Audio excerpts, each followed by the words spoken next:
사도신경 17번째 시간입니다. 저리로서 산자와 죽은 자를 심판하러 오시리라. 베드로전서 4장 5절에서 6절까지의 말씀 함께 봉독하시겠습니다. 저희가 산자와 죽은 자 심판하기를 예비하신 자에게 직고하리라. 이를 위하여 죽은 자들에게도 복음이 전파되었으니 이는 육체로는 사람처럼 심판을 받으나 영으로는 하나님처럼 살게 하려 함이니라.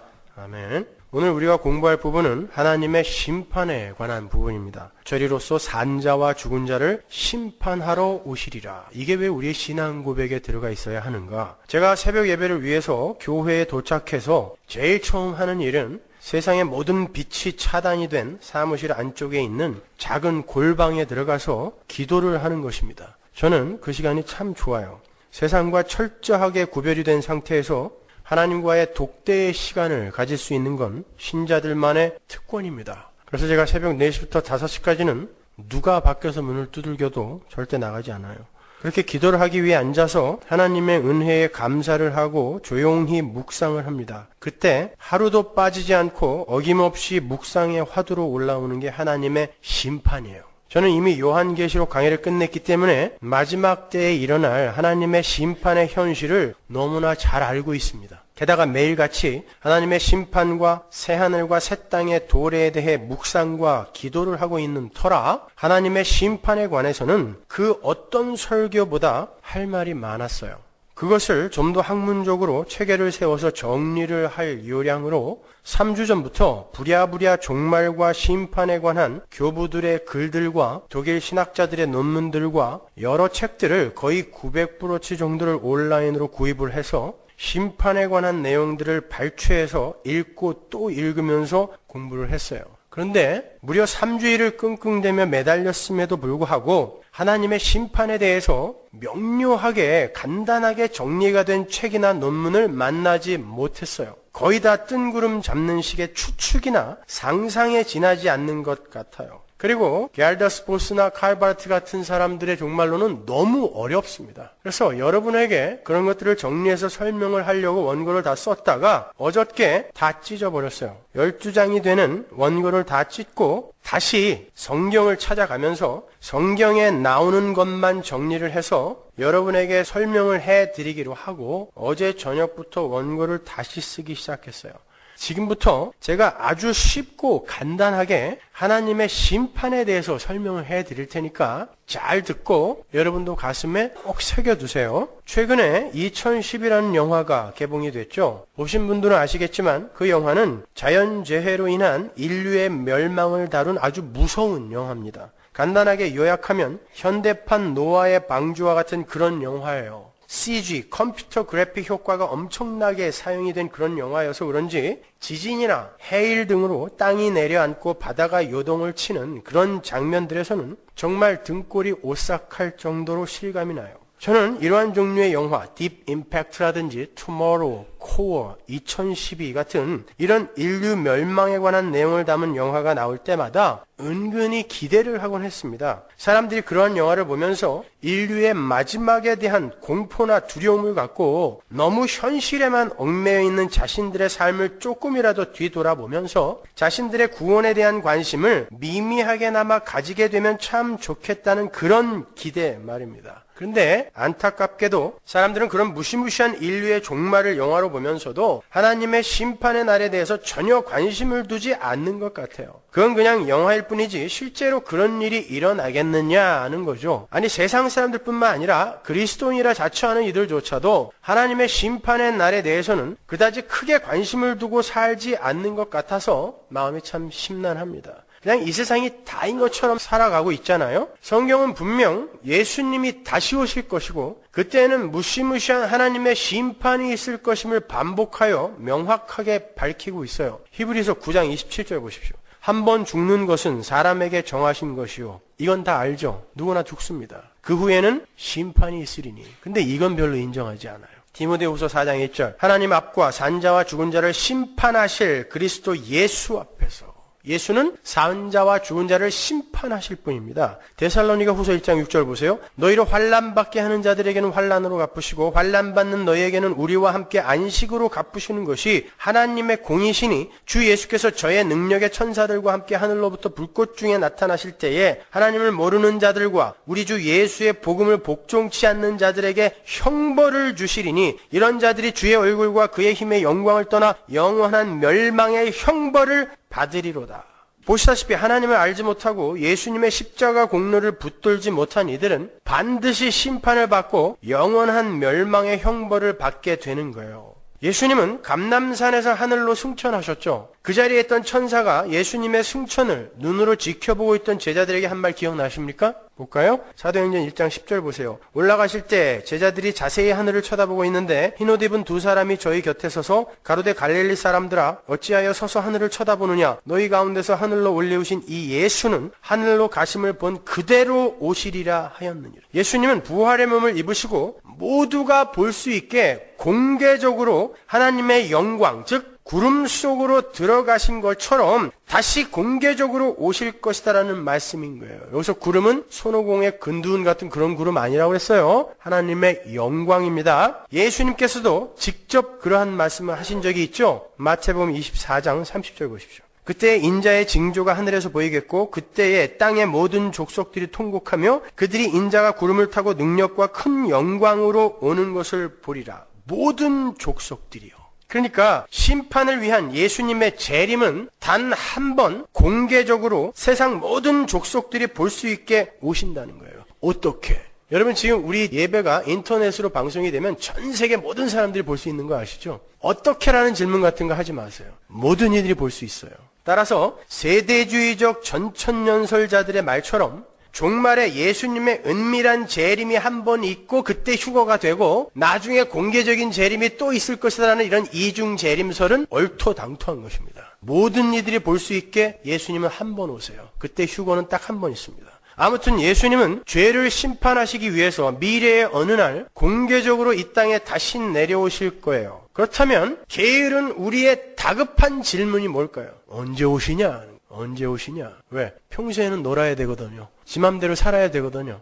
그분이 오신다는 징조가 나타나면 그때부터 열심히 기도하고 열심히 예배하고 열심히 설교 들을 거거든요. 그러니까 언제 오시냐? 이게 궁금한 거예요. 그래서 영악한 제자들도 주님께 그날에 어떤 징조가 있을까를 물은 것입니다. 마가복음 13장 3절 보세요. 예수께서 감람산에서 성전을 마주대하여 앉으셨을 때에 베드로와 야고보와 요한과 안드레가 종용이 묻자오되 우리에게 이르소서 어느 때에 이런 일이 있겠사오며 이 모든 일이 이루려 할 때에 무슨 징조가 있사오리까? 예수께서 이르시되 너희가 사람의 미혹을 받지 않도록 주의하라. 많은 사람이 내 이름으로 와서 이르되 내가 그러라 하여 많은 사람을 미혹해 하리라. 첫 번째 징조입니다. 두 번째, 난리와 난리 소문을 들을 때 두려워 말라. 이런 일이 있어야 하되 끝은 아직 아니니라. 민족이 민족을 나라가 나라를 대적하여 일어나겠고 처처에 지진이 있으며 기근이 있으리니 이는 재난의 시작이니라. 두 번째 징조입니다. 너희는 스스로 조심하라. 사람들이 너희를 공회에 넘겨주겠고 너희를 회당에서 매질하겠으며 나를 인하여 너희가 관장들과 임금들 앞에 서리니 이는 저희에게 증거되려 함이라. 세 번째 징조입니다. 네 번째, 또 복음이 먼저 만국에 전파되어야 할 것이니라. 그러면 내가 오겠다라는 것이죠. 제자들이 예수님께 종말의 때에 나타날 징조를 묻자 예수님께서 네 가지의 징조를 말씀해 주시면서 잘 준비해라 라고 이야기를 해요. 그러니까 우리도 이 징조를 잘 공부해서 마지막 때에 낭패당하지 않도록 준비해야 되겠죠. 그러니까 잘 들으세요. 보시다시피 그 첫 번째 징조는 적그리스도와 거짓 선지자들이 나타나서 교회를 가짜 복음으로 미혹을 하는 거예요. 그런데 그러한 일은 이미 예수님의 초림 때부터 있어 왔던 일이죠. 예수님 당시에도 수많은 가짜 메시아가 출몰했고 예수님의 승천 직후에도 초대교회 때도 여전히 가짜 메시아, 가짜 선지자들이 가짜 복음으로 교회를 미혹했어요. 어디서? 교회 안에서.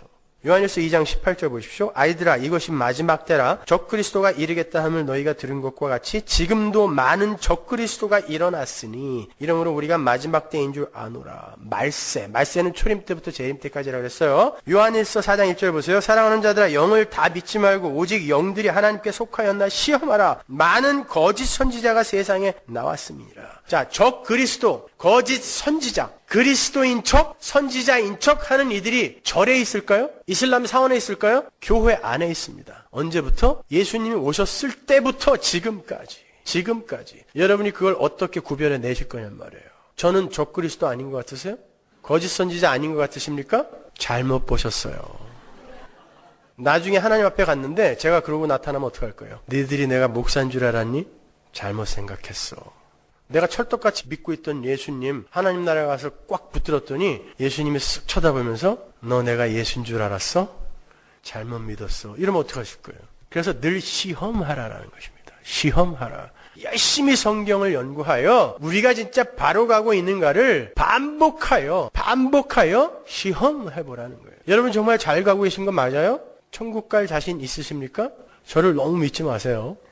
사도 요한의 시대에 많은 적그리스도들과 거짓 선지자들이 이미 교회를 미혹하고 있었어요. 그리고 그 후 기독교 역사 2000년 동안 그러한 적그리스도들과 거짓 선지자들은 교회 안으로 들어와서 교회를 미혹했습니다. 종교개혁 이전에 로맨 캐톨릭이 그러한 거죠. 그리고 작금의 성공주의, 물질주의, 번영의 신학 등이 그러한 것이고 신비주의, 자유주의, 자연주의, 다원주의 등이 그러한 것입니다. 그러니까 예수님께서 말씀하신 첫 번째 징조로는 우리가 주님의 재림의 때를 추측하여 가늠해 볼 수 없다는 결론이 나죠. 왜? 계속해서 그런 인간들이 나왔는데 그걸 어떻게 징조로 볼 수 있어요? 계속 있어 왔는데. 첫 번째 징조, 고표. 두 번째 징조 볼까요? 마가복음 13장 7절 보세요. 난리와 난리 소문을 들을 때 두려워 말라. 이런 일이 있어야 하되 끝은 아직 아니니라. 민족이 민족을 나라가 나라를 대적하여 일어나겠고 처처에 쥐진이 있으며 기근이 있으리니 이는 재난의 시작이니라. 예수님이 말씀하신 심판의 날에 관한 두 번째 징조는 전쟁과 지진과 기근이에요. 쉽게 말해서 전쟁과 자연재해와 극한의 이기주의로 인한 약자들의 굶주림입니다. 기근. 그러나 그러한 전쟁과 자연재해도 예수님 당시부터 지금까지 계속 있어 왔던 거예요. 그 전에도 있었고. 지난 3000년 동안 역사서에 기록된 공식적 전쟁만 몇 회인지 아세요? 3300회. 작은 국지전까지 합치면 셀 수가 없어요. 우리는 전쟁 속에서 살아온 거예요. 인간들은 매년 각기 다른 커다란 전쟁을 치르면서 지금까지 살아온 것입니다. 지진, 해일, 가뭄, 전염병 등의 재난도 인류가 이 세상에 존재하기 시작한 바로 그때부터 있어 왔던 것들이에요. 따라서 두 번째 것도 징조로 사용할 수 없어요. 심판의 날을 가늠할 수 있는 징조로 사용할 수 없어요. 늘 있어 왔던 거니까요. 세 번째 징조 한번 볼까요? 성도들의 고난입니다. 9절 보세요. 너희는 스스로 조심하라. 사람들이 너희를 공회에 넘겨주겠고 너희를 회당에서 매질하겠으며 나를 인하여 너희가 관장들과 임금들 앞에 서리니 이는 저희에게 증거되려 함이라. 성도들의 고난도 인류 내내 하나님의 백성들에게 있어 왔던 거예요. 히브리서 11장 35절 볼까요? 여자들은 자기의 죽은 자를 부활로 받기도 하며 자기의 죽은 자를 부활로 받았다. 누굽니까? 수냄 여인. 그리고 한 여자 또 있죠. 그 과부. 이름 잊어버렸어요. 하여튼 그 여자. 또 어떤 이들은 더 좋은 부활을 얻고자 하여 악형을 받되 구차히 면하지 아니하였으며 또 어떤 이들은 희롱과 채찍질 뿐 아니라 결박과 옥에 갇히는 시험도 받았으며 돌로 치는 것과 톱으로 켜는 것과 시험과 칼에 죽는 것을 당하고 양과 염소의 가죽을 입고 유리하여 궁핍과 환난과 학대를 받았으니 이런 사람은 세상이 감당치 못하도다. 저희가 광야와 산중과 암혈과 토굴에 유리하였느니라. 이 위에 누구에 대한 기록이 있었죠? 구약의 믿음의 선진들. 그들이 이미 이렇게 고난을 받고 있었다라는 것입니다. 그리고 신약의 성도들도 이런 고난을 받았어요. 그러니까 너희들만 고난받는 거라고 착각하지 마라고 이야기한 거거든요.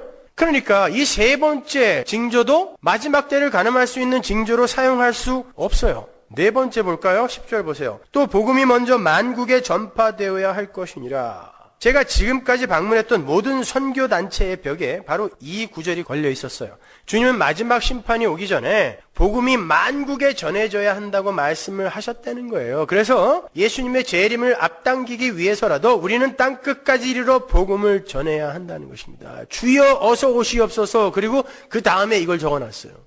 우리가 해보겠다는 거죠. 열심히 전해서. 정말 그럴까요? 이 세상 모든 민족들에게 복음이 전해져야 주님이 재림하신다는 말이 이 세상에 살고 있는 모든 부족들과 민족들이 선교 활동을 통해서 복음을 들은 이후에라야 주님이 오실 수 있다는 그런 말이겠습니까? 도대체 모든 민족의 정의가 뭐예요? 모든 민족의 구성원들이 전부 다 복음을 들어야 한다는 말이에요? 믿고 안 믿고는 차후 문제이고 모든 민족의 구성원들이 다 들어야 된다는 거예요? 아니면 모든 민족 중에 한 사람만 들으면 그 민족이 들은 걸로 해주겠다라는 거예요? 어디를 지향하여 선교를 하고 있는 거예요 지금? 그것도 불분명하죠.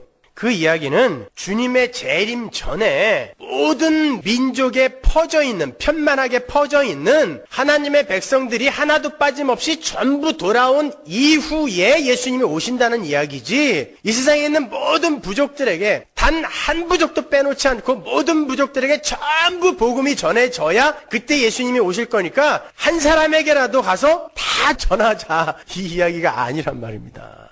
여러분, 사도행전이 어떤 책이에요? 사도들이 그리스도의 영과 함께, 성령과 함께 땅끝까지 이르러서 주님의 증인이 되어서 복음을 전하는 것을 기록한 책이 사도행전이에요. 사도들이 예수 그리스도와 땅끝까지 가는 이야기가 적혀있는 책이 사도행전이란 말입니다. 그러니까 그 일은 이미 사도시대에 이루어진 거예요. 그게 지금까지 지속되어 오는 거지. 사도행전 1장 8절 보세요. 오직 성령이 너희에게 임하시면 너희가 권능을 받고 예루살렘과 온 유대와 사마리아와 땅끝까지 이르러 내 증인이 되리라. 1차적인 수신자가 누구예요? 이 이야기의 1차적인 수신자. 제자들 아닙니까? 너희가 땅끝까지 간다는 거야. 그러니까 땅끝까지 간 사람이 있다 없다? 사도시대에. 있다. 이 이야기를 쭉 풀어서 설명한 게 사도행전이에요. 자, 보세요. 예루살렘에 모여있던 예루살렘 교회가 스데반의 순교로 인해 핍박을 받게 되죠. 왜? 예수님이 너희들은 분명히 예루살렘과 온 유대와 사마리아와 땅끝까지 이르러 내 증인이 될 거라고 말씀하셨는데 이 유대인들이 유대주의에 여전히 묶여서 유대인 이외의 다른 이들은 전부 개 취급을 했어요. 그러니까 전도할 생각을 안 하는 거예요. 하나님이 어떻게 해야 돼요? 흩으셔야죠. 예루살렘에서 유대와 사마리아로 그들을 흩어버리세요. 강제로. 그게 사도행전 8장 1절입니다. 볼까요? 사울이 그의 죽임당함을 마땅히 여기더라. 그날에 예루살렘에 있는 교회에 큰 핍박이 나서 사도 외에는 다 유대와 사마리아 모든 땅으로 흩어지니라. 예루살렘에서 사마리아와 유대로 흩어진단 말입니다. 그리고 그렇게 흩어지는 과정에서 빌립 집사가 땅끝의 사람인 아프리카, 이디오피아 내시에게 복음을 전하고 바울은 당시 사람들이 세상의 끝이라고 여겼던 유럽에까지 복음을 전하고 죽는 거예요. 그러니까 사도시대에 그 일은 이미 이루어진 거예요. 따라서 땅끝까지 만국에 복음이 전해진 후에야 주님이 오신다는 말씀도 재림의 때, 심판의 때를 추측하는 근거로 사용할 수가 없어요. 그렇다면 왜 주님은 제자들에게 그리고 성경의 독자인 교회들에게 과거부터 늘 있어 왔던, 그리고 그때에도 있었고 앞으로도 있을 그런 흐리멍텅한 징조로 쓰기에는 깔끔하지도 못하고 선명하지도 못한 그런 징조들을 주신 걸까요? 그냥 주님이 어느 때에 하늘이 5km 간격으로 크게 갈라질 거야. 그때 빨리 가서 기도해. 아니면 태평양을 20km 간격으로 내가 확 갈라버릴 테니까 그때 얼른 가서 예배해. 그때 서머나교회 가서 얼른 설교 들어. 그랬으면 깔끔하죠. 근데 늘 있어 왔던 것을 징조로 주시면서 너희들 심판을 준비해 라고 이야기한단 말입니다. 그게 무슨 의미일 것 같으세요, 여러분? 주님은 지금 제자들과 성도들에게 당신이 승천하신 후부터 매일매일을 심판의 날로 여기면서 하루하루를 성실하게 깨어서 살라는 의미에서 그런 징조들을 주신 거예요. 매일 일어나고 있는 일을 징조로 주신 거예요. 그런 일들이 일어날 때 이게 죄의 증상들, 사망의 증상들이라는 것을 깨닫고 빨리 거기서 벗어나는 준비를 하라는 것입니다. 그래서 매일 일어났고 앞으로도 일어날 거고 과거에도 일어났던 것을 징조로 주신 거예요. 마치 에녹이 무두셀라를 낳고, 무두셀라라는 이름의 뜻이 뭐다? 이가 죽으면 심판이 임한다. 그러니까 에녹이 아들을 낳는데 하나님이 이름을 무두셀라라고 지으라 그랬어요. 이가 죽으면 심판이 임할 거라는 거예요. 실제로 무두셀라가 죽던 날 홍수가 왔어요. 그때 에녹이 그 무두셀라를 보면서 어떻게 살았겠어요? 유아 사망률이 굉장히 높았던 그 시대에 이 아이가 죽으면 심판이 임하니까 이 사람은 매일매일을 심판의 날로 생각하면서 산 거예요. 그걸 하나님과의 동행이라고 하는 거고, 에녹이 하나님과 동행하여 죽음을 보지 않고 하늘로 승천했다 이야기하는 거예요. 그게 성도의 삶인 거예요. 매일매일을 심판의 날로 생각하며 매일매일을 준비하는 그 삶이 성도의 삶이고, 그들이 죽어도 죽지 않는 하나님 나라 백성의 삶을 사는 거란 말입니다. 여러분의 죽음은 죽음이 아닌 거란 말이에요. 그거는 영원한 생명으로 들어가는 문이니까 그 이야기를 모형으로 보여주는 게 에녹의 삶이에요. 바로 예수님은 그 삶을 제자들에게 요구하고 있는 것입니다. 따라서 오늘을 사는 우리 또한 바로 내일이라도 우리 주님께서 오실 수 있다는 마음으로 오늘을 이기며 인내하며 살아야 되는 거예요. 지금 내 사정과 현실이 아무리 암담해도 주님이 오시면 다 어떻게 돼요? 끝납니다. 여러분 아무리 가난해도 내일 주님 오시면 그 가난 끝나요. 아무리 아파도 내일 주님 오시면 여러분 그 아픔 끝납니다. 그러니까 오늘이라도 주님이 오실 수 있다, 오늘이라도 심판이 임할 수 있다라고 심판을 준비하는 하나님과 동행하는 이들은 오늘의 자기의 처지나 현실이나 소유에 일희일비 안 할 수 있는 거예요. 그까짓 거 심판이 오면은 가진 거 다 탈 거고 없어도 다 탈 거예요. 그렇게 사는 거예요. 성도는. 그러니까 누구 앞에서도 주눅 안 들어요. 누구 앞에서도 내 처지가 부끄럽지 않아요. 누가 부러우세요, 여러분? 하나님의 나라를 유업으로 받도록 되어 있는 여러분이 누가 부러우시냐고요.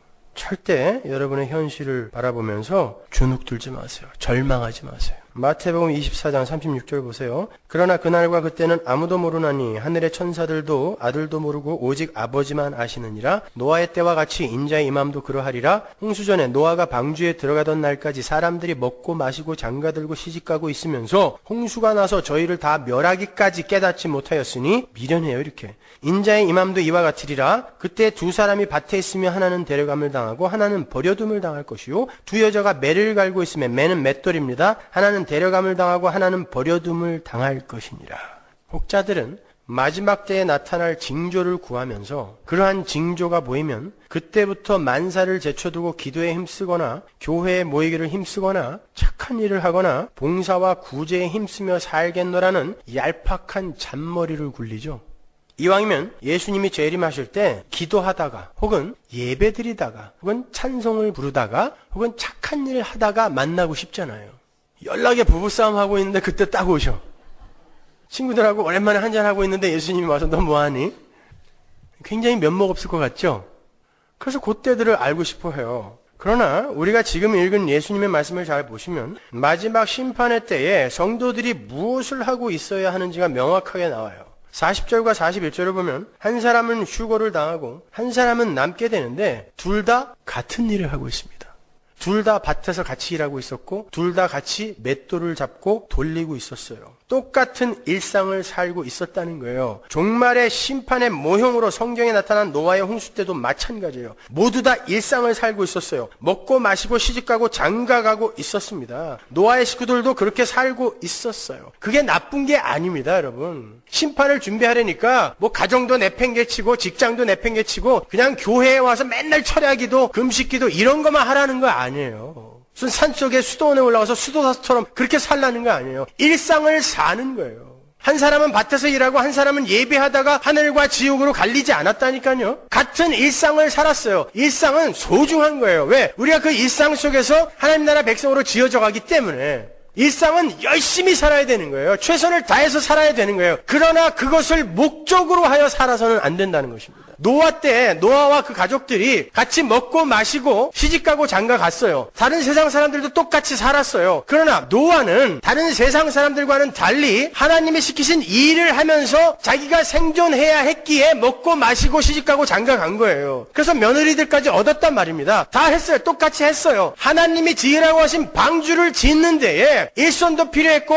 먹어야 했어요. 힘이 있어야 되니까. 그래서 먹고 마시고 시집가고 장가 간 거예요. 노아의 그 며느리들은 결혼하자마자 죽도록 배만 지었어. 아유 불쌍해. 그게 목적이 아니었단 말입니다. 성도의 삶이 그러해야 한다는 것입니다, 여러분. 그러나 세상 사람들은 그것 자체가 목적이에요. 그것 자체가 그들의 생명인 거예요. 오늘날 우리도 마찬가지입니다. 우리에게는 날마다 대해야 하는 일상이 있어요. 우리도 날마다 일을 해야 하고 먹어야 하고 마셔야 하고 시집도 가고 장가도 가야 돼요. 그런데 그 일 자체가 목적이 되어서는 안 된다는 거예요. 노처녀들 시집 가는 것을 목적으로 삼으면 안 돼요. 내가 하나님의 백성으로 지어져 가는 데에 꼭 필요한 거라면 가겠다라는 이런 좀 큰 마음으로 하루하루를 사세요. 위로해드리는 거예요. 그 일 자체가 목적이 되어 살던 사람들은 전부 홍수에 빠져 죽었어요. 그러나 하나님의 일을 성취하기 위해 일상을 열심히 살던 이들은 방주 안으로 안전하게 들어갔어요. 그들이 세상 사람들보다 고생을 덜 했습니까? 굉장히 많이 고생했어요. 산 꼭대기에다가 배 짓는 거 죽도록 고생되는 일입니다, 여러분. 그렇다면 오늘날 우리 성도들이 만들어야 할 방주는 무엇일까요? 우리도 방주를 지어야 될 거 아니에요. 방주를 짓기 위해 우리의 일상이 있는 건데 우리도 오늘날 방주를 지어야 되지 않습니까? 여러분, 방주는 사실 아무런 쓸모가 없는 배예요. 아무짝에도 쓸모가 없어요. 방주에는 돛도 없고 닷도 없고 방향키도 없어요. 테바라는 단어, 그 방주라는 단어는 모세가 담겼던 가일 상자 있죠? 똑같은 단어예요. 상자예요, 상자. 그거 물에다 둥둥 띄워놓은 거예요. 어디다 써먹어요, 그 배를? 세상 사람들이 산 꼭대기에다가 비도 한 번 오지 않았던 그때에 산 꼭대기에다가 그 배를 짓고 있는, 방향키도 없고 돛도 없고 닷도 없는 배를 짓고 있는 그 노아와 그 식구들을 보면서 뭐라 그랬겠어요? 저런 바보들. 아무짝에도 쓸모없는 일을 저렇게 열심히 하고 있네? 라고 이야기했을 거란 말입니다. 그러면 오늘날로 돌아와서 우리에게 주신 것 중에 세상 사람들에게는 전혀 쓸모도 없고 활용 가치도 없고 오히려 그걸 가지고 있는 사람이 바보 취급을 받게 되는 게 뭘까요? 십자가입니다. 그거 어디다 써먹을 거예요? 뒤집어서 누구 때리는 데 쓰나요? 어디다 써먹어요, 그 십자가? 십자가는 이 세상 사람들에게는 전혀 쓸모가 없는 거예요. 그리고 그 십자가를 붙들고 이 세상에서 자기를 부인하며 사는 이들, 나는 티끌입니다, 나는 예수의 십자가 은혜 아니면 생존할 수조차도 없습니다 라고 사는 그들은 세상 사람들로부터 바보 취급을 받아요. 저런 자존감도 없는 인간들. 그래, 늘 당해주면서 한번 잘 살아봐라. 이 험한 인생 그렇게 살 수 있을 것 같아? 바보 취급받습니다. 노아 시대에 노아와 그의 식구들이 받았던 그 평가를 그대로 받게 돼요. 그래서 어떤 사람들은 그 십자가를 자기 마음대로 개조를 해버려요. 무력하고 힘없는 십자가가 아닌 기적과 능력의 십자가로 개조를 해서 그 십자가를 세상의 힘을 얻어내는 강력한 것으로 재탄생시켜요. 십자가를 들고는 있는데 예수님이 지신 그 십자가가 아니에요. 예수님이 뽑아들고 로마를 두들겨 팬 십자가로 개조시켜버려요. 마징가제트를 만들어버린다니까요. 십자가는 세상에게 무력하게 맞아 죽은 거예요. 그게 십자가입니다. 그런데 이 세상에 십자가를 붙들고 있는 이들은 오히려 그 십자가를 의지하여 세상 사람들이 얻어내지 못하는 걸 하나님의 도움으로 더 얻어낼 수 있대요. 병도 막 고치고 기적처럼 사업도 다 일어나고 소원도 다 이루어진대. 그런 십자가가 어디 있습니까? 예수님이 진 십자가가 그 십자가입니까? 그게 번영의 신학이고 신비주의고 성공주의, 고지론, 긍정의 힘 같은 것들인 거예요. 만일 노아가 하나님이 말씀하신 대로 배를 짓다가 자기의 지혜를 못해서 여기선 돛이 있어야지, 닷도 있어야지, 방향키도 있어야지 하고 그렇게 그 방주를 개조를 했다면 그 방주가 방주의 역할을 제대로 했을까요? 노아는 비바람이 치고 천둥이 칠 때마다 자기의 생각대로 돛을 조정하고 방향키를 돌렸을 거예요. 그렇게 되면 그 방주는 하나님의 목적지를 향해 갈 수가 없어요. 지 맘대로 자꾸 가려고 하면 하나님의 목적지로 갈 수가 없어요. 우리는 그렇게 방향키, 돛을 하나님께 맡겨드리고 하나님 맘대로 하세요. 그 자리로 내려가는 거예요. 내 비전, 내 야망, 내 소원 내려놓고 하나님의 소원이 내 삶 속에서 이루어지게 해주세요. 이걸 성도라고 하는 것입니다. 인간의 생각으로 움직이는 방주는 곧 홍수 속으로 침몰해버리고 말아요. 여러분 한번 생각해 보세요. 여러분이 그렇게 간절히 기도했던 거, 만약에 하나님이 그때 그거 드려줬으면 나 큰일 날 뻔했다라고 하는 거 얼마나 많아요. 그게 홍수에 침몰하는 개조된 십자가를 붙들고 있는 자들의 말로인 거예요, 여러분. 우리가 십자가를 붙들고 자기 부인의 삶을 산다라는 건 나의 야망과 나의 소원을 내려놓고 하나님 앞에서 완전히 무력해지는 걸 이야기하는 거예요. 내 삶의 방향키를 완전히 주님 앞에 내려놓는 거예요. 내가 이 세상에서 의지할 수 있는 건 돈도 아니고 명예도 아니고 가족도 아니고 건강도 아니므로 난 하나님의 도우심만을 간절히 바란다는 순종의 고백이 바로 십자가만 붙들고 있는 자기 부인의 삶인 것입니다. 그건 세상의 가치관이나 세계관으로 볼 때 바보 같은 삶인 거예요. 그러나 그들만이 심판을 면했다는 걸 잊지 마세요. 바보 같은 그 어디에다가도 쓸모없는 그 방주만을 의지하여 자신들의 인생을 걸었던 노아와 그의 식구들을 생각하시란 말입니다. 종말이 없다면, 심판이 없다면 그까지 쓸모없는 방주, 그까지 바보 같은 방주 안 만들어도 돼요. 그렇게 힘든 십자가와 자기 부인의 삶 안 살면 그만이에요. 심판이 없는데, 홍수가 없는데 산꼭대기에다 배를 왜 만듭니까? 근데 심판이 있어요. 분명히 있다고 주님이 반복하여 말씀하셨기 때문에, 성경이 반복하여 강조하기 때문에 우리는 방주를 만들 수밖에 없어요. 다른 말로 십자가 붙들고 자기 부인의 삶을 살 수밖에 없어요. 심판 때문에. 세상의 세계관과 가치관으로 봤을 때 그건 바보 같은 거예요. 분명히 바보 같은 거예요. 근데 여러분은 심판 때문에 반드시 그 삶을 살아야 돼요. 그 바보 같은 쓸모없는 방주가 완성이 되자 심판이 임했어요. 우리는 어떤 방주를 짓는 거다? 십자가 지고 하나님 앞에 나 완전히 항복할게요. 이게 방주가 완성되는 거예요. 그때 심판이 임하는 것입니다. 따라서 우리는 이 땅에서 어디 아프리카로 아프가니스탄으로 가서 무슨 하나님의 복음을 전하겠다. 그 전에 가지 말라는 거 아니에요? 그 전에 내가 먼저 하나님 앞에서 도저히 불가능하고 패역하고 무력한 자임을 인정하는 복음 안으로의 침잠이 먼저 필요한 거예요. 그래야 그때 방주가 완성이 되는 거고 그때 주님이 재림하시는 것입니다. 자기도 복음을 모르면서 어딜 땅끝까지 가겠다는 거예요. 가서 무당 종교 전해주려고? 땅끝까지 가서 무당 종교 전해주려고? 왜 수십만 불 수백만 불씩 들여서 몇백 명씩 그냥 해외여행 다니고 그러는 거예요? 그게 여행이지 뭐예요. 아무한테나 가갖고 막 안수하고 말이죠. 복음 전하는 거 아니에요. 그건 침략 행위인 것입니다. 잘 사고 있는 사람들한테 가서 침략해버리는 거예요. 그거는요. 십자군 전쟁하고 그게 다른 게 뭐가 있습니까? 여러분, 우리의 구원과 우리의 행복과 우리의 만족은 예수님의 십자가를 통해서만 주어진다는 것을 가슴속에 명심을 하고 여러분 그 사실을 세상에 선포하며 살아야 되는 거예요. 하나님의 심판은 도적처럼 임할 거니까. 그 심판이 임할 때 여러분이 추구했던 모든 것은 다 불타버릴 거니까. 그래서 성도는 자신에게 주어진 일상의 삶을 소중하게 생각하면서 최선을 다해 성실하게 사는 거예요. 그들에게 주어진 가정과 직업과 이웃 속에서 그들은 열심히 자기를 부인하며 십자가를 져야 하기 때문에 직장에서도 자기의 유익만을 위해서 잔머리를 굴리면서 불성실하게 일을 한다거나 온갖 불법을 동원하여 일을 한다거나 직장 복사기로 교회 주보를 몰래 찍어 온다거나 하는 일, 그런 일 하지 않아요. 그건 십자가를 지고 자기를 부인하는 게 아니라 직장을 이용하여 자기 유익을 챙기는 거예요. 그게 돛이 달린 방주처럼 개조된 십자가인 것입니다. 교회에게 유익이 된다면 우리 회사는 손해를 봐도 괜찮아. 바로 그 인간이 개조된 십자가 갖고 있는 거라니까요. 오히려 성도는 그 직장에서 최고로 성실하고 최고로 희생하는 사람이 되는 거예요. 그러니까 직장에서 일할 시간에 성경 보고 그러지 마세요. 일하세요. 그 대가로 여러분 돈 받는 거니까 일하세요. 주보 찍을 상황이 안 되면 주보 없이 그냥 예배 드리면 돼요. 직장 가서 그런 거 복사해 오지 마세요. 직장에서 종이나 볼펜 같은 거 함부로 가져다가 교회에다가 쌓아놓지 마세요.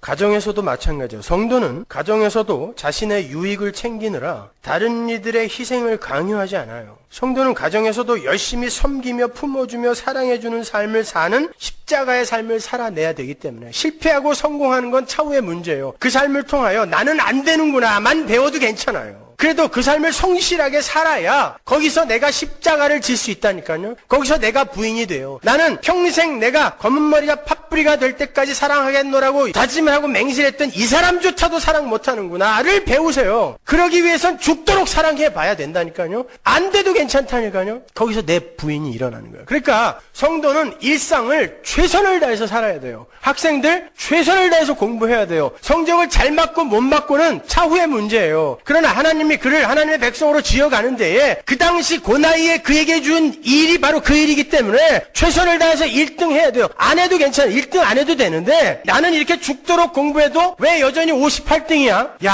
하나님의 은혜만 꼭 붙들자. 성공인 거예요. 야, 이렇게 최선을 다했더니 진짜 1등이 되는구나. 근데 나는 이 1등이 기쁜 게 아니라 하나님이 나에게 주신 그 구원의 은혜가 더 좋아. 성공입니다. 그러니까 1등을 해도 되고 꼴찌를 해도 되는데 성실하셔야 돼요. 그리고 거기서 예수와 십자가를 붙드셔야 되는 것입니다. 성도는 대충대충 살 수 없어요. 이 세상을 건성건성 살 수 없어요. 그 십자가 자기 부인은 건성건성 대충대충 사는 삶에서 절대 주어지지 않아요. 그러나 거듭 말씀드리지만 그러한 성도의 열심은 그 일상 자체를 목적으로 해서는 안 됩니다. 성도의 일상은 심판 후의 삶을 준비하는 열심으로 채워져야 되는 거예요. 새하늘과 새 땅에서 여러분이 이 땅에서 모은 재물이 쓸모가 있어요, 없어요? 심판 때 뇌물로 줄 수 있어요? 조금 좋은 대로 빼주나요, 그러면? 못 씁니다. 여러분이 이 땅에서 얻은 관직이나 명예가 심판 때 통용이 될까요? 안 됩니다. 우리가 이 땅에서 이뤄낸 모든 업적과 소유와 명성과 인기는 하나님의 심판이 임하는 그 순간 모두 타버릴 것들이에요. 그러한 것들은 우리가 십자가만 온전히 붙들게 되는 데에 한시적으로 사용되는 소품들일 뿐이에요. 근데 누구에게는 이렇게 소품을 많이 주고 누구에게는 이렇게 소품을 적게 주나? 그 사람에게 딱 적당한 소품을 주시는 것입니다. 근데 그러한 것들이 이 땅을 살아가는 모든 인간들의 마음을 사로잡고 있죠.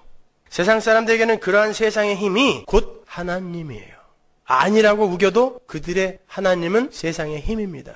그래서 그들에게서 그러한 것들이 떨어져 나갈 때 같이 목매달아 죽어버리는 거예요. 자기 생명이니까, 자기 하나님이니까. 제가 퀴즈를 하나 내겠습니다. 그렇게 하나님의 심판이 임하게 되면 완전히 소멸돼서 멸망할 것들이 우상이 되어서 하나님의 자리를 꿰차고 있는 상태를 묘사하는 성경 구절이 어디일까요? 멸망에 가증한 것이 거룩한 곳에 선 것을 보거든. 그 말이에요. 마태복음 24장 15절 보세요. 그러므로 너희가 선지자 다니엘의 말한 바 멸망에 가증한 것이 거룩한 곳에 선 것을 보거든 그때 유대에 있는 자들은 산으로 도망할지어다. 이 도망할지어다에 동그라미 치세요.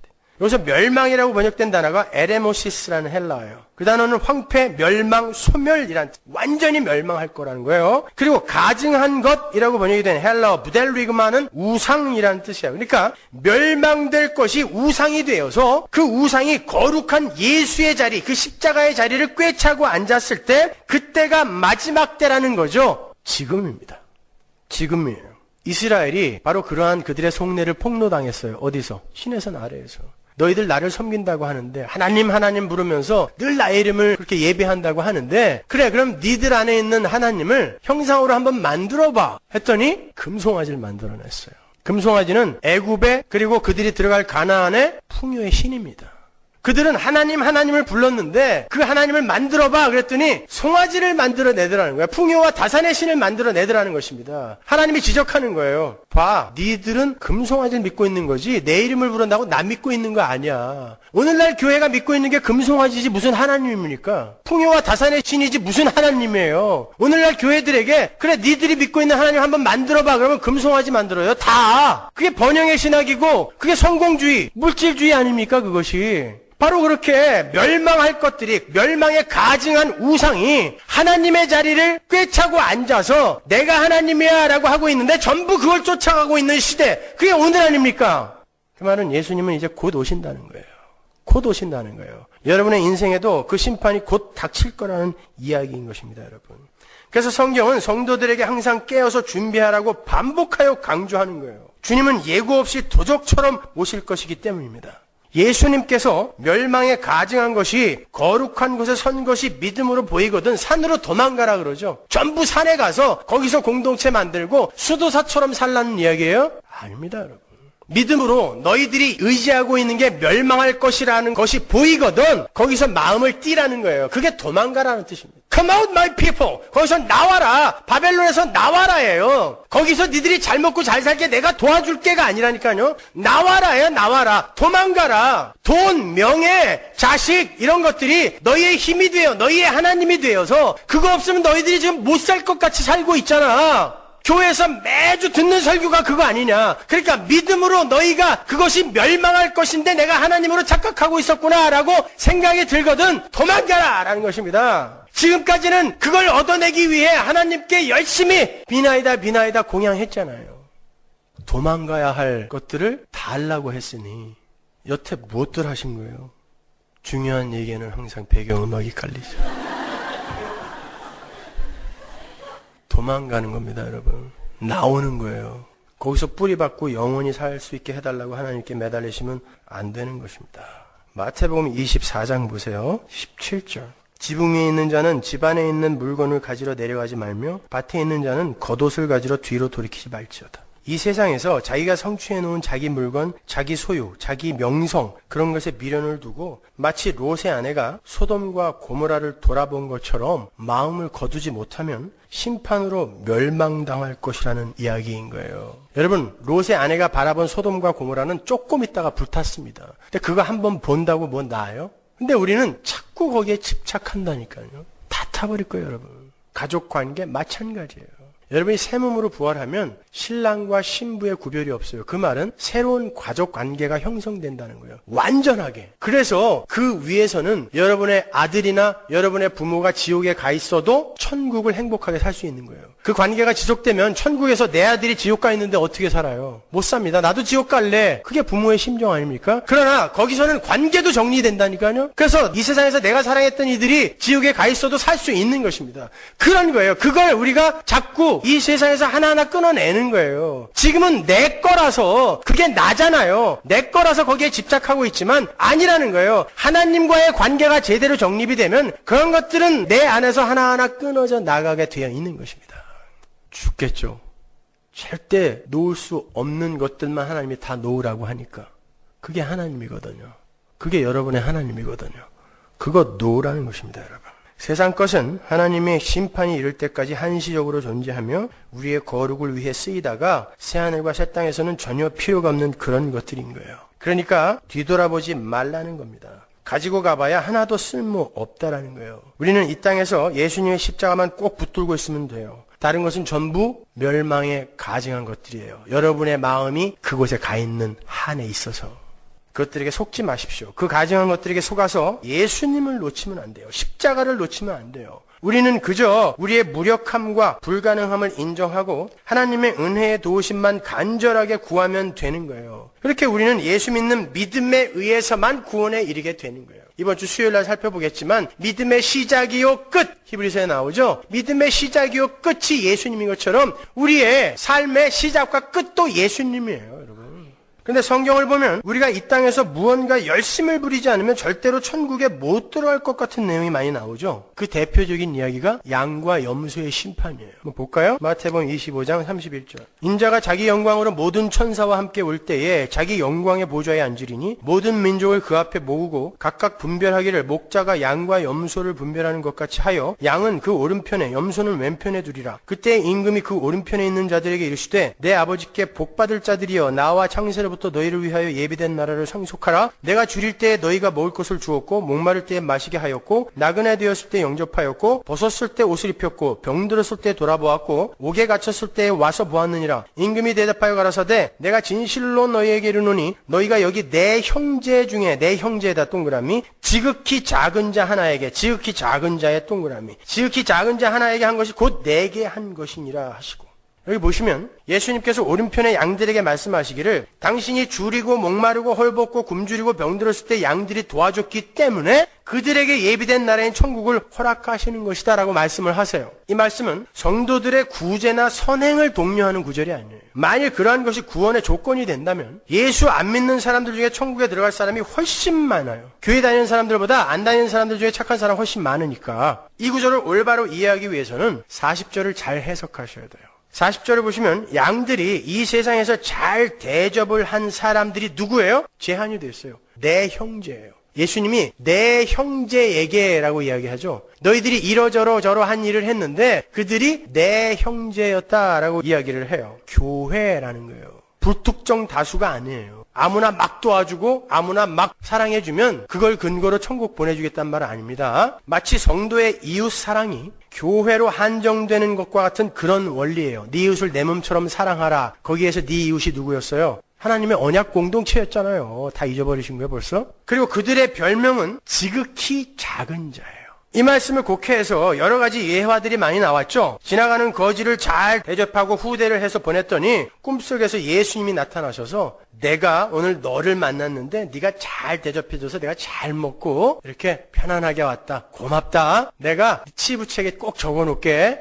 이런 예화라든지 어떤 홈리스가 몹쓸병에 걸려서 덜덜덜덜 떨고 있어요. 그래서 너무 불쌍해서 코트를 벗어서 딱 입혀줬더니 갑자기 그 홈리스가 예수님의 얼굴로 싹 변하더니 야 어쩌면 너 그렇게 착한 일을 하니 너도 영표 하나 더. 이런 심파주의 예화들을 얼마나 많이 들었습니까? 그러니까 길 가다가 거지나 아픈 사람 있으면 그냥 지나치지 말자. 혹시 예수님인지 모르니까. 그 이야기의 근거가 여기거든요. 이 이야기란 말입니다. 이 이야기가 그런 선행과 구제를 독려하는 이야기일까요? 이 양과 염소의 심판의 이야기는 그런 이야기가 아닙니다. 이 양과 염소의 이야기는 성도의 세계관에 관한 이야기인 거예요. 성도는 다른 성도가 굶주리고 목마르고 병에 걸리고 감옥에 들어가고 하는 모습을 보면서 야, 저주받은 사람 저거. 다른 사람들처럼 저 사람 뭔가 하나님께 잘못한 게 있어서 저렇게 고생을 하고 있는 거야. 믿음이 부족하면 하나님께서 절대 도와주지 않으셔. 이런 반응을 보이는 게 아니라 내 천국 형제가 예수님의 십자가 삶과 고난의 삶을 직접 몸으로 살아내면서 자기 부인과 십자가의 신앙을 견고히 다지고 있구나라고 하며 그의 삶을 예수님의 삶으로 인정할 때 그런 연약한 삶이 그리고 그런 약함이 예수님의 십자가를 이 땅에서 경험하면서 자기 부인을 이루고 가고 있는 성도의 삶이라는 것을 인정하면서 저의 삶 속에서 예수의 삶이 나타나고 있구나가 바로 내가 굶주리고 있을 때 먹였고 내가 아플 때 나를 돌봐줬고 내가 감옥에 있을 때 나를 찾아왔다라는 말인 거예요. 이 땅에 소유의 있음과 없음으로 사람들을 판단하지 않고 소유가 없으면 전부 저주받은 거, 병이 낫고 건강하고 돈이 많으면 전부 축복받은 거, 이런 걸로 그렇게 판단하지 않고 어려움을 당하는 성도에게서 예수를 찾아내고 십자가를 찾아내는 그들이 양이다라는 이야기인 것입니다. 성도의 세계관, 전부 흥부놀부 이솝 이야기처럼 성경을 읽으니까 그냥 거기서 착한 일 하면 천국 가는구나 이렇게만 보는 거예요. 착한 일 하면 다 천국 갑니까? 간디는 천국 갔겠네요. 그러면 슈바이처도 천국 갔겠네요. 그 사람은 신학자인데도 예수 안 믿었습니다. 착한 일은 이 땅에서 세상 사람들이 도덕으로 윤리로 규정해 놓은 그런 것들을 잘 해내는 걸 착하다고 이야기하지 않아요. 성경이 말하는 착한 삶은 그런 삶 아닙니다, 여러분. 그렇다면 요한계시록 20장의 흰보자 심판은 어떻게 이해를 해야 되는가? 백보자 심판 나오죠? 계시록 20장에 보면 심판대 앞에서 모든 인간들이 심판을 받는 장면이 나와요. 그런데 그들의 심판의 기준이 어떤 책에 기록된 이 땅에서의 그들의 행위예요. 그 행위를 보고 심판이 와요. 그러니까 사람들이 거봐 착하게 살아야 돼. 그 책에 다 적혀 있어. 이렇게도 이야기한다니까요. 볼까요? 20장 12절. 또 내가 보니 죽은 자들이 물온내소하고 그 보좌 앞에 섰는데 책들이 펴있고 여러 가지 책이 펴있어요. 또 다른 책이 펴졌으니 곧 생명책이라. 생명책과 다른 책들은 다른 책이에요. 죽은 자들이 자기 행위를 따라 책들에 기록된 대로 심판을 받으니 여기 동그라미 치세요. 바다가 그 가운데서 죽은 자들을 내어주고 또 사망과 음부도 그 가운데서 죽은 자들을 내어주매 각 사람이 자기의 행위대로 심판을 받고 동그라미. 사망과 음부도 불못에 던지우니 이것은 둘째 사망 곧 불못이라. 15절 아주 중요해요. 누구든지 생명책에 기록되지 못한 자는 불못에 던지우더라. 여기 보면 생명책과 행위들이 기록된 책이 나오는데 어떤 이들이 심판을 받는데 그 행위가 기록된 책의 기록대로 심판을 받아요. 혹자들은 그러니까 착한 일을 많이 해야 된다, 나쁜 일 많이 하면 안 돼라고 우기는데 15절을 보면 그 행위의 책과 상관없이 생명책에 기록된 자들은 심판에서 전부 제외가 돼요.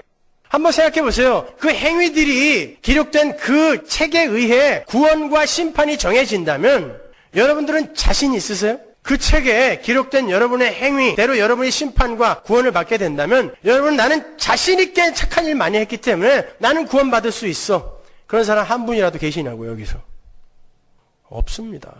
한번 보자고요. 그 생명책은 언제 작성이 된 것이죠? 에베소서 1장 4절 보세요. 곧 창세전에 그리스도 안에서 우리를 택하사 우리로 사랑 안에서 그 앞에 거룩하고 흠이 없게 하시려고 그 기쁘신 뜻대로 우리를 예정하사 예수 그리스도로 말미암아 자기의 아들들이 되게 하셨으니. 과거예요. 그 생명책은 이미 창세전에 작성이 된 거예요. 여러분의 행위가 어떤 책에 기록되기 전에 이미 생명책이 먼저 있었다니까요. 그리고 구원은 그 책을 근거해서만 주어져요. 그런데 심판은 사람들의 행위가 적혀있는 책을 근거로 부어지죠. 그렇다면 사람들의 행실이 적혀있는 그 책은 인간들의 구원의 근거로는 쓰일 수 없고, 왜? 구원의 근거는 오직 생명책이니까 구원의 근거로는 쓰일 수 없고 단지 멸망의 근거로만 쓰이는 책이죠. 그 말은 쉽게 말해서 하나님의 심판대 앞에서 인간의 행위는 심판의 근거로밖에 쓰일 수 없다라는 것을 이야기해 주는 거예요.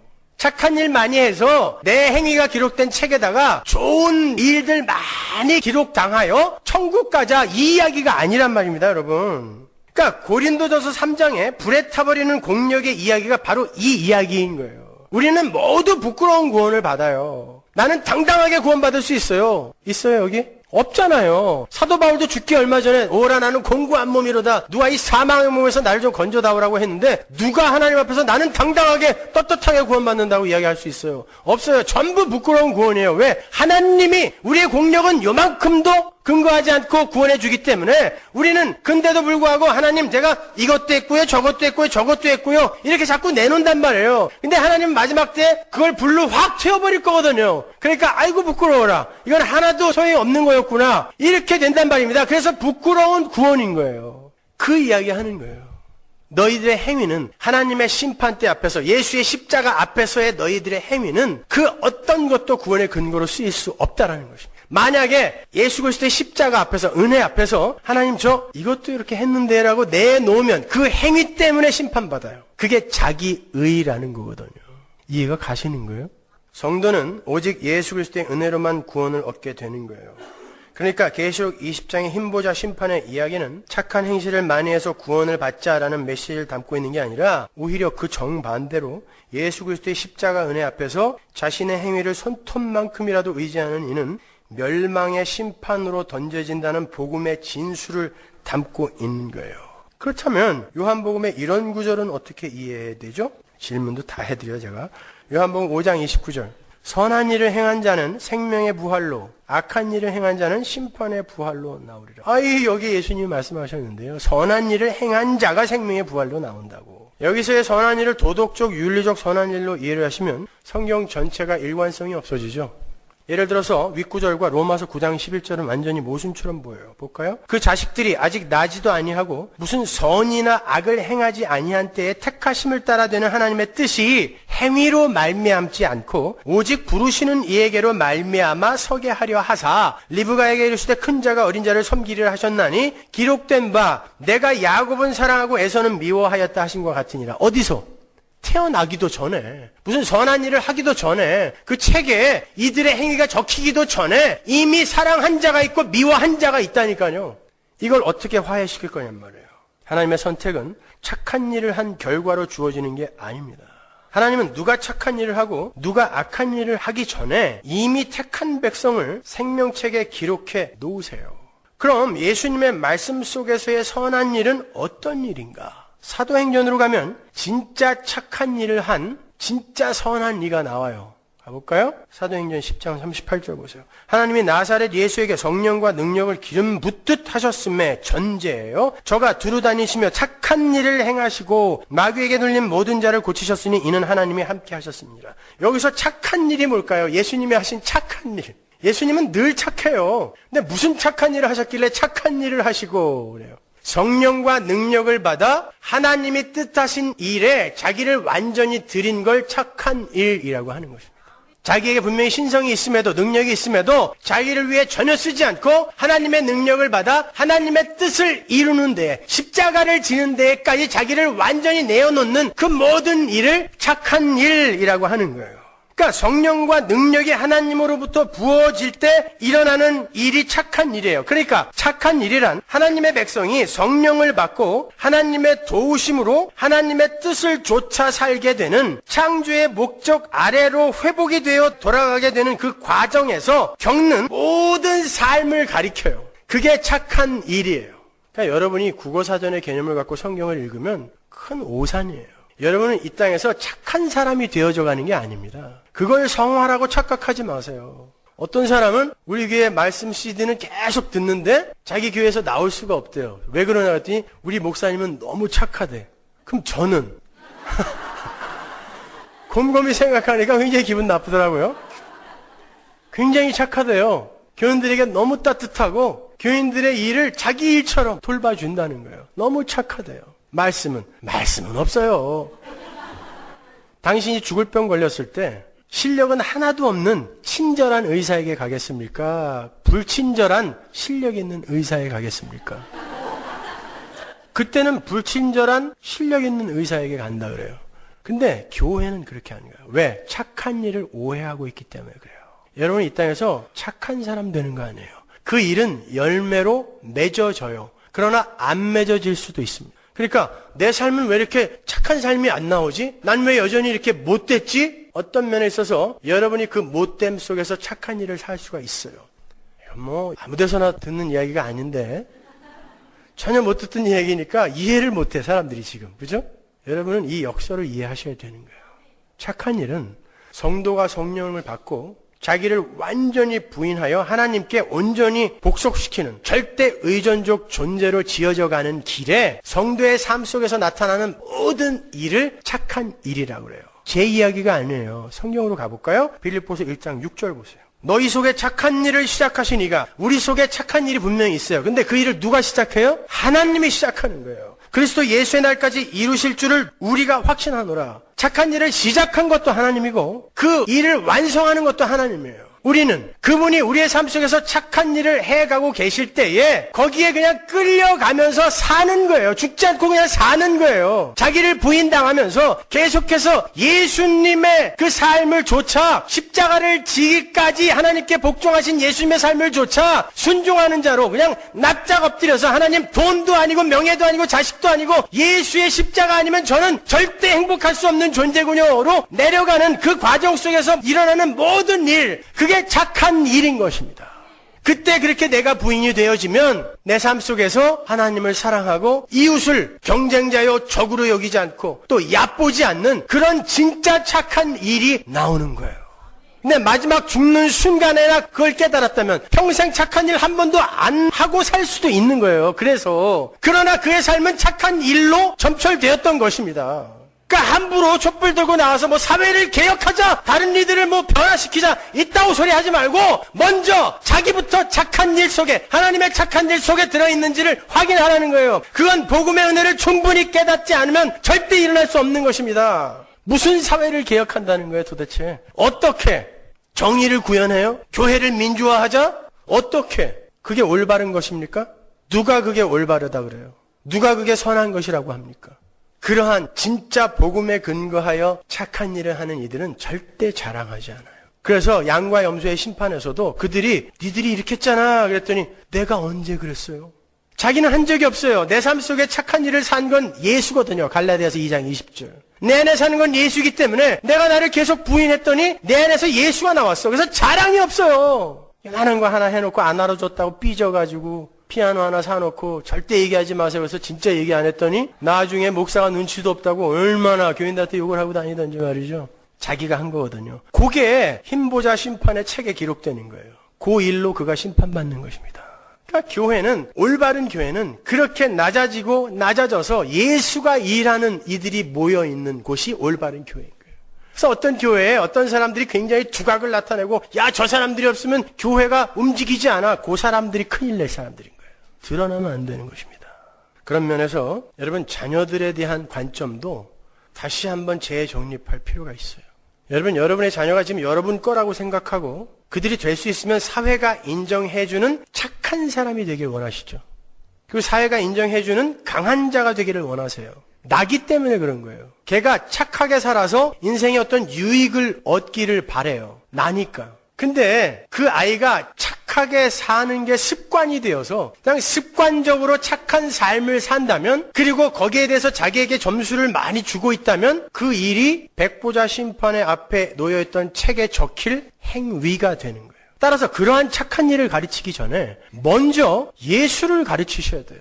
왜 너는 예수를 꼭 붙들어야만 살 수 있는지, 왜 너는 복음만 근거하여 살아야 되는지를 먼저 가르치세요. 거기서 나온 착한 일은 오케이. 그러나 여러분이 두들겨 패서 만들어낸 착한 일은 그의 습관이 되는 거고 그게 하나님 앞에서 심판받을 일이 되는 것입니다. 생각해 보란 말이에요. 여러분의 자녀가 맨날 책상에 앉아서 컴퓨터 게임만 하고 있어. 그리고 밤마다 이상한 것만, 음란하는 것만 보고 엄마가 들어오면 황급히 노트북을 닫아. 한 아이는 아빠가 시키는 대로 늘 공부만 해. 그리고 엄마 아빠가 시키는 건 뭐든지 다 해. 말도 잘 들어요. 얘는 공부도 못하고 맨날 인터넷만 보고 쌈박질만 해. 고통스럽습니다. 왜? 이게 나거든요. 얘가 세상에서 어떻게 인정을 받느냐에 따라 내가 평가되기 때문에 나예요. 속상한 거예요. 얘가 난데 다른 사람들이 너무 칭찬을 해. 내가 칭찬을 받는 거야. 나예요. 그런데 얘가 평생 이렇게 쌈박질만 하고 인터넷 게임만 하다가 인생은 이렇게 내 쾌락만 쫓아서 다녀서는 안 되는 거구나.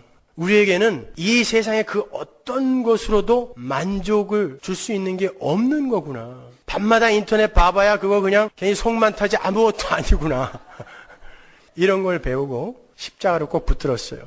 얘는 죽도록 공부해갖고 열심히 착하게 살았어요. 야, 나는 내 힘으로 뭐든지 할 수 있구나. 세상 사람들이 날 다 우러러 봐주네. 야, 나는 남들보다 난 사람이야. 나 최고. 여러분, 하나님의 관점으로 봤을 때 얘가 착한 삶을 산 것입니다.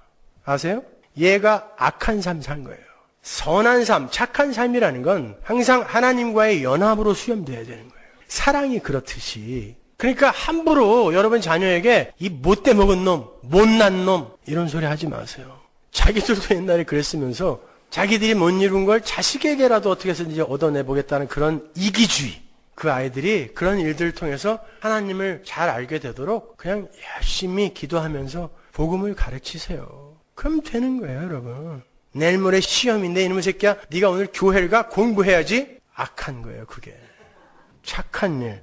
예수가 우리의 삶 속에서 이루는 일입니다.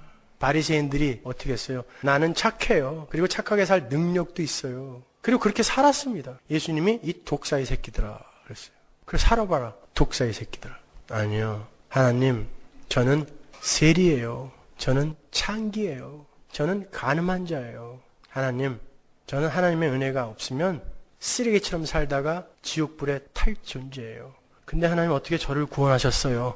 감사합니다. 이 자리로 내려가세요. 그럼 여러분의 삶 속에서 여러분이 자랑하지 않을 수 있는 착한 일들이 격발되는 거예요. 안 될 때 우리 무릎 꿇고 부르짖어 기도하잔 말이에요. 눈물은 거기서 흘려야 되는 거예요. 제가 기도하면서 새벽에 흘리는 대부분의 눈물이 그거예요. 왜 난 아직도 이 모양인가 말이죠. 하나님이 내 안에서 착한 일을 행하고 계신데 왜 나는 여전히 이 모양인가? 우리는 그걸 놓고 기도해야 되는 거예요. 뭐 그렇게 잘난 인간이 있습니까? 다 도끼인 개끼니지. 착해봐야 뭐 얼마나 착해요. 잘 살아봐야 뭘 얼마나 잘 삽니까? 그냥 다 그저 그런데 누가 얼마나 연극을 잘하느냐. 그거예요. 아무리 여러분이 심장 가까이 심장 밑 2cm에다가 성경책을 꼭 붙이고 이러고 다닌다 할지라도 인간은 그렇게 거룩한 자가 없다는 걸 성경이 이야기하고 있습니다.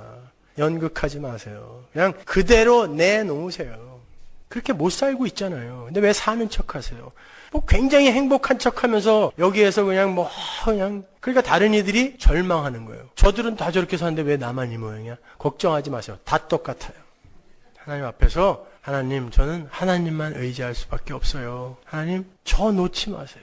이 절박함으로 하루하루를 사는 거예요, 여러분. 그게 심판을 준비하는 거예요. 내일 심판이 일어날 텐데 오늘 내가 아직 이 모양이면 어떡해요? 이런 절박함. 내일 심판이 일어날지도 모르는데 왜 난 아직도 이 세상의 힘에 이렇게 눈을 두고 있어요? 이런 절박함. 내일 심판이 일어날 때는 이게 다 필요 없는 것일 텐데 왜 나는 아직도 그것 때문에만 기도하고 있는가라는 이런 안타까움. 이게 신앙생활이란 말입니다. 근데 심판은 자기엔 절대 오지 않을 것 같아요. 그죠? 죽지도 않을 것 같아. 이젠 명이 길어져 갖고 노인네들도 너무 담대해졌어요. 70, 80 된 분도 이제는 수명이 길어져서 나는 아직도 괜찮아 이러고 있으니까 심판이 이게 무색해진 거예요. 아닙니다. 여러분, 심판은 곧 와요. 개인적 심판과 일반적 심판, 이 두 가지. 개인적 심판은 죽음입니다. 일반적 심판은 예수의 재림이에요. 이 두 가지는 언제 우리에게 들이닥칠지 모르는 거예요. 그러니까 준비하세요. 에녹처럼 무드셀라를 내가 붙들고 있는 거예요. 이가 죽으면 심판이 임한다. 십자가 꼭 붙들고 하루하루 사는 거예요. 그리고 내일 심판이 임하면 나의 오늘 이 지저분하고 이 더럽고 이 불만족스러운 이 고통스러운 삶 당장 끝날 거야. 근데 조금 유예하시는 것뿐이지 내일 안 와도 괜찮아. 그러나 언젠가는 그 심판이 와서 나의 이 지긋지긋한 삶 다 끝날 거니까 나는 오늘도 괜찮아. 이렇게 일어나는 걸 신앙이라고 하는 것입니다. 그게 심판을 준비하는 거예요. 그 사람들에게는 심판이 도적처럼 못 와요. 왜? 매일매일을 심판을 준비하면서 살았거든요. 여러분의 일상을 성실하게 사세요. 최선을 다해서 사세요. 그리고 많이 여러분 자신에게 실망하십시오. 여러분의 죄도 많이 폭로당하세요. 그리고 나는 신뢰할 만한 존재가 못 되는구나를 자꾸 인정하세요. 거기서 예수가 여러분 밖으로 격발되어 나올 것입니다. 기도하겠습니다.